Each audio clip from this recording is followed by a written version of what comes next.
अस्सलाम वालेकुम दोस्तों।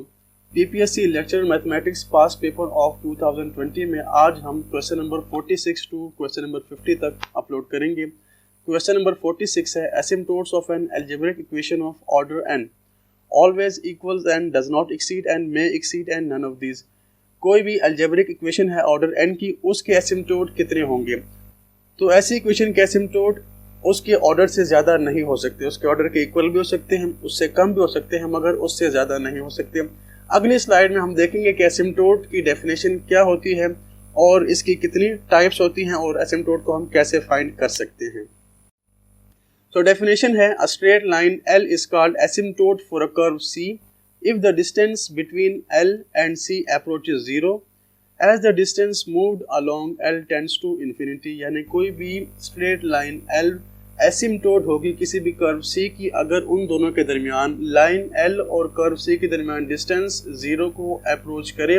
जैसे ही हम L को इन्फिनिटी तक ले जाएं या उसके L के लॉन्ग इन्फिनिटी तक डिस्टेंस अगर हम मूव करें। एसिम्प्टोट को आप कैसे कंसिडर कर सकते हैं? It can be considered as a straight line that is the limiting value of a curve.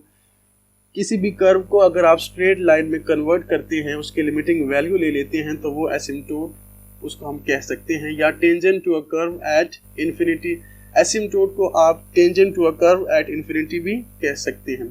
For example आपके सामने एक फंक्शन है f of x equal to x square divide by x square minus 1। अब इसका graph draw किया गया है।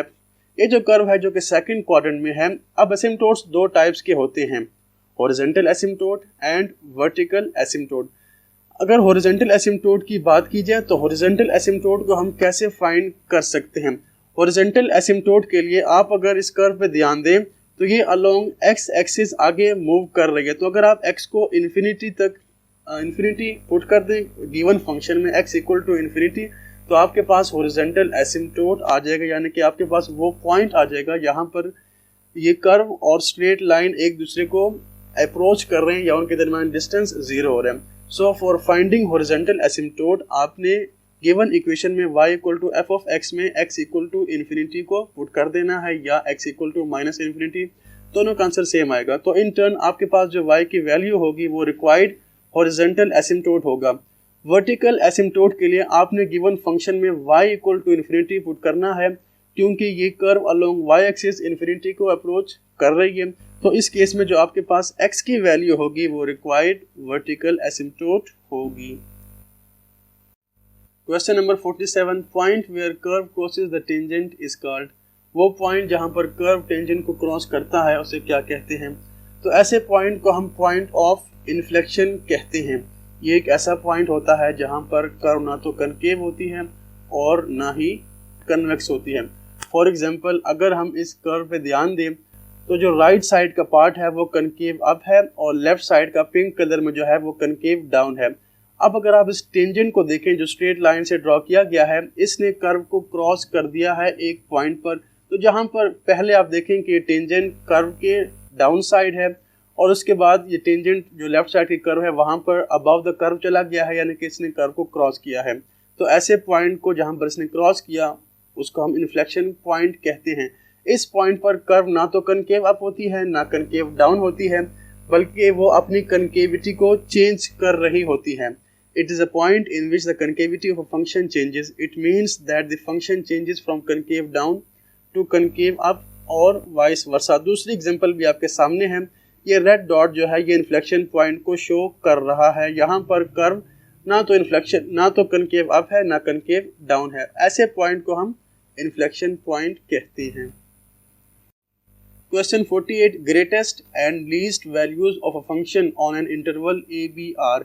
Greatest और लीस्ट वैल्यूज फंक्शन की किसी भी इंटरवल पर कैसे फाइंड की जाती हैं? तो ग्रेटेस्ट और लीस्ट वैल्यूज फाइंड करने के लिए आपके पास जो भी फंक्शन हो f ऑफ x, सबसे पहले आप उसका डेरिवेटिव लें, उस डेरिवेटिव को इक्वल टू 0 पुट करें। आपके पास क्रिटिकल पॉइंट्स आएंगे। उन क्रिटिकल पॉइंट्स को अब आपने फंक्शन के सेकंड डेरिवेटिव में पुट करना है। अगर सेकंड डेरिवेटिव ग्रेटर देन 0 आ जाए इसका मतलब ये है कि फंक्शन उस पॉइंट पर मिनिमम होगा। अगर लेस देन 0 आ जाए तो फंक्शन उस पॉइंट पर मैक्सिमम होगा। अब ग्रेटेस्ट और लीस्ट वैल्यूज के लिए आप इन क्रिटिकल वैल्यूज को दोबारा फंक्शन में पुट कर दें तो आपके पास रिक्वायर्ड आंसर या रिक्वायर्ड वैल्यूज फंक्शन की आ जाएंगी। सो बेसिक है कि आप सबसे पहले F dash of x find करेंगे। सो हमारे पास यहाँ पर जो करेक्ट ऑप्शन है वो ऑप्शन सी है। These values are obtain from putting the derivative of the function equal to 0। Question 49, product of two lower triangular matrices results in. दो lower triangular matrices का जब प्रोडक्ट किया जाए, जब उनको मल्टीप्लाई किया जाए, तो आपके पास अगेन एक लोअर ट्रायंगुलर मैट्रिक्स आएगी। इसी तरह दो अपर ट्रायंगुलर मैट्रिक्स को जब मल्टीप्लाई करते हैं तो हमारे पास अगेन एक अपर ट्रायंगुलर मैट्रिक्स आती है। इनकी प्रॉपर्टीज़ को आप अच्छी तरह पढ़ लें कि ट्रायंगुलर मैट्रिसेस क्या होती हैं, इनकी टाइप्स और इनकी प्रॉपर्टीज़ क्या क्या होती हैं। Question number 50, order of convergence of Newton Raphson method is. Newton Raphson method का ऑर्डर ऑफ कन्वर्जेंस क्या होता है? तो न्यूटन राफसन मेथड का ऑर्डर ऑफ कन्वर्जेंस क्वाड्रेटिक होता है। The number of accurate digits रफली doubles at each step. So correct option here is option E. तो दोस्तों ये थी आज की वीडियो। इंशाल्लाह अगली वीडियो में मजीद इसी पेपर के क्वेश्चंस को सॉल्व किया जाएगा। तब तक के लिए अल्लाह हाफिज़।